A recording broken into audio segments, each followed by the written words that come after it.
everybody. Welcome to another exciting episode of Ford in Bakersfield. I'm Ruby. And I'm Geo. And we're here at the Country and Craft Beer Fest. Yeehaw! I'm ready to check out some home brews, some Kern County favorites, and a ton of beer. You ready, Geo? I'm ready. I've been ready. Let's go.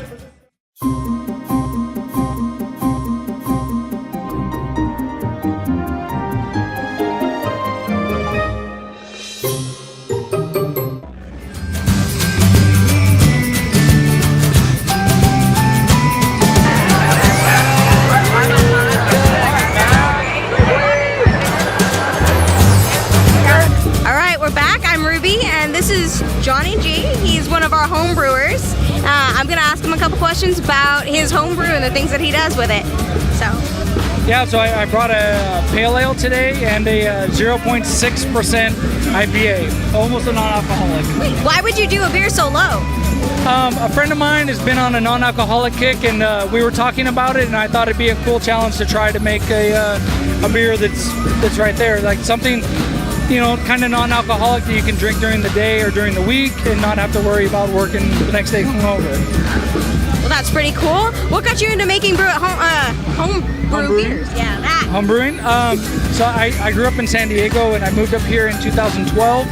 And so, you know, growing up in San Diego, there was a ton of craft breweries, and my neighbor home brewed, and he kind of gave me the bug. So when I moved up here, I kind of thought I was like, well, you know, I'd give it a shot and try to homebrew from there. So it's been 7 years homebrewing. Do you ever think you go into any other like alcohol types or anything like that? Well, I mean, you can kind of, as a homebrewer, you can do cider, but in terms of like distilling, you can't really do that because there's legal ramifications to that. But no, I mean, I'm a big beer fan, not so much spirit, so I keep it to that. All right. Well, wait. Why can't you? Can you call yourself anything? Do you have a company name? No company name. As amateur homebrewers, we cannot like legally sell our beers. We can donate them to this event, which is a nonprofit, which is really great. It goes to all the kids, but we can't sell our beers. But we're always happy to share them. That's why we're out. We're pretty much out at every event, craft beer event in Bakersfield. Bakersfield Foam is our homebrew club. We're always out here donating our beers and sharing the homebrew with everyone. What other charities do they have here? I know here it's the Active 2030 Club, and all of their money goes to the to children's nonprofits. There was the Bacon and Craft Beer was another one that did the same, very similar things. And I think the Bakersfield Craft Beer Festival was another one. I'm not sure if they're still doing it, but all of them are nonprofit. So as a home brewer, you can only donate your beers to nonprofit organizations. But it's a cool way to share your beer with people, and it's always fun because we got a whole line of homebrewers, and everyone has everything different. So it's a kaleidoscope of flavors. So if you like beer, come on down. Well, you've heard it here from Ruby and Johnny G. We are here at the Country and Craft Brew Fest, and yeah, come check it out. Well, hello guys. I'm Geo, and I'm with Jeff from Lengthwise Brewing Company. Okay. Hey Jeff. Hey Jill. Okay. What are you here for? You know what? We got a phone call from the 2030 Club, and they needed good beer and they needed good food and a fun atmosphere. So we brought the food and the beer, and they brought the Bakersfield public for a great fundraiser that benefits Kern County's children's charities. So we came out to help support that. We've been doing it from day one, and we love to help out. What are you guys doing out here? We are here, you know, we support small businesses like yourself. Well, thank you. Wow, I actually love zoos myself. Well, I love beer overall, whatsoever. Anything else you want to? You know what? We're always happy to come out and help out at fundraisers. It's one thing because we have the 3 locations in town, and we have customers coming in on a daily basis. But when we get to come out to events like this, we get to reach out to more customers that don't always come in, or they might not have been a customer for a year. They get to revisit us, try some new beers that we've been doing. try some of our new food that we've been working on. And so it's always fun on that aspect of it. And then when you wrap in the whole fundraiser, where this whole event, everyone that's paid to come out here, have a great time, it's helping children's charities. Yeah. I mean, it's a win-win. How can you not be involved? Let me stop you, Jeff. You do have a restaurant, right? Yeah, we have 3 Where's restaurants. the locations? We have one that's in the southwest on District Boulevard. We have one that's right next to Cal State on Camino Media at the Marketplace. And then we also have our pub location on Callaway, or off Callaway on Flushing Quail and Callaway. Okay, perfect. You guys heard that. Mr. Jeff, Neckwise. Come and check it out. See you soon. Hey, what's going on, guys? Chris here with Board and Bakersfield Explorers, and I got a little bit of entertainment here at the Kern Country and Craft Beer Festival. I'm here with Bakersfield Escape Rooms, and I'm here with Jesus. Jesus, and he's going to tell us a little bit about his business here. So, what are you guys doing here at the Kern Country and Craft Beer Festival? So what we did was we decided to come out and not only interact with the community, but be able to kind of provide a little bit of entertainment. We brought out our wheel board, and we're giving out free rooms, we're giving out free game passes, we're giving out free merchandise, just to support the community and also put ourselves out there. We are kind of in the industry of providing people with education about what an escape room is. I know there's a lot of myths out there that people are kind of concerned about whether or not it's scary or not, so we're here to educate people as well as entertain. So we're giving away some free passes to our rooms, also giving us some free t-shirts to kind of get people out there and excited about what the escape room is. Okay, awesome. Well, I've done a few escape rooms out of town actually, and I've actually meant to come do some at this place as well, but I understand that you guys switch your rooms up a little bit, right? Yes. So tell me about what you've got going on right now. So right now, we actually have one of our newest rooms, which is called Grimstacks. It's a kind of tailored to the Harry Potter stories, except not really in Harry Potter. It's just kind of its own little entity. We have Rescue, which is the detective story, where you're trying to find a missing girl. We also have another room that's kind of tailored to the same story, which is called Knight and Rook. Again, trying to tailor to that story. And then our favorite room, which is the pirate theme, Crimson Storm, which is a lot of fun as well. We do rotate them very often. We try to keep them at least for a year and a half. It helps us have the community come play.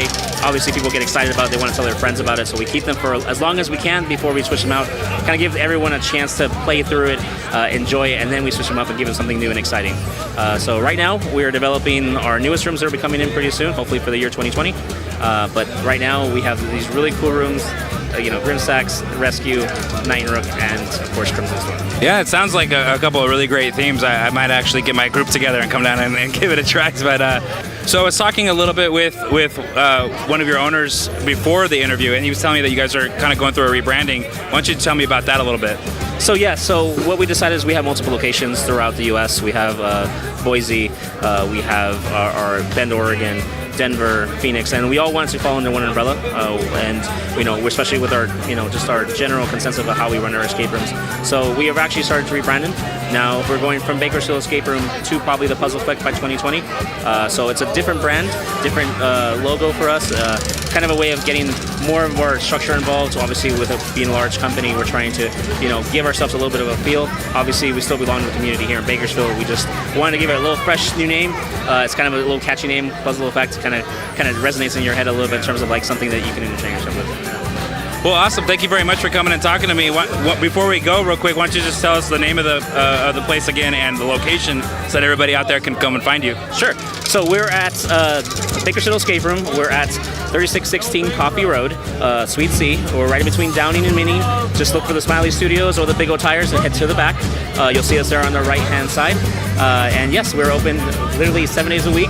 Our schedule is listed on our website at bakersfieldescaperoom.com. Feel free to book there or give us a call at 661-363-3607. All right, perfect. Thank you very much. Thank you. Let's cut on back over to Ruby and Geo and see what they're up to.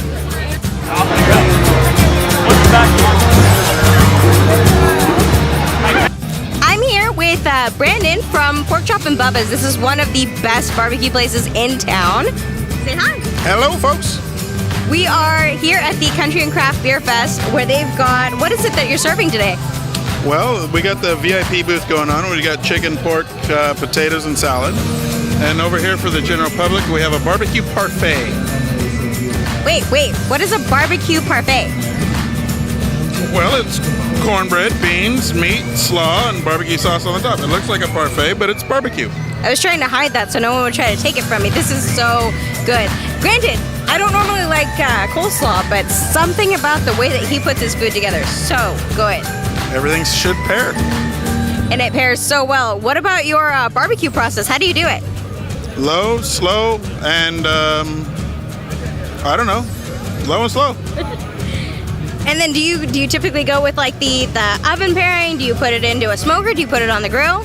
I don't know which sauce you got, but I have a sauce that took me about 2.5 years to develop for pork. So some things take time.